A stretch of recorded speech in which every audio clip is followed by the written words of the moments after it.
और मर्द 4 शादी कर लेते हैं, उसको कोई टोकने रोकने वाला, उस पर लांछन करने वाला कोई नहीं होता है। मैं इतना जानती हूँ कि ज्योति सिंह बबीता मिश्रा ने ज्योति सिंह को लेकर सारी बातें बता दी है। मतलब इस वीडियो को पूरा देख लोगे तो समझ आ जाएगी ज्योति सिंह कहना क्या चाहती है। ज्योति सिंह तो अपना बात नहीं रखेगी डायरेक्टली अगर मीडिया के थ्रू, लेकिन आप सबको पता होगा कि ज्योति सिंह के कितनी क्लोज है बबीता मिश्रा। तो बबीता मिश्रा ने सारी सच्चाई बता दी है। तो चलिए देख लेंगे इस वीडियो में क्या है, बबीता मिश्रा ने क्या कुछ कहा है। उससे पहले चैनल को सब्सक्राइब जरूर कर ले ताकि ऐसा ही वीडियो सबसे पहले आपके पास पहुंचे। देखिए चांदनी सिंह और पवन सिंह का जो मैटर चल रहा है किसी से छुपा नहीं है। चांदनी सिंह खूब पोस्ट कर रही है पवन सिंह के साथ, पवन सिंह के माँ के साथ रोमांटिक फोटो वोटो, जो सारी चीज़ें चल रही है सोशल मीडिया पे सभी लोगों ने देखा होगा। इस बीच बबीता मिश्रा ने लाइव आकर क्या कुछ कहा, चलिए हल्का सा देख लेते हैं। मैं इतना जानती हूँ कि ज्योति सिंह कभी डाइवोर्स नहीं देगी।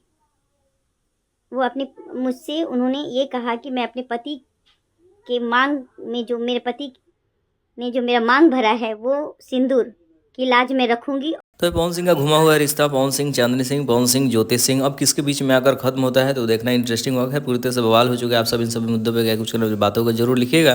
जितना हो सके इस वीडियो को शेयर कीजिए कि बबीता मिश्रा क्या कुछ कहा है। चलिए मिलते हैं नए वीडियो के साथ।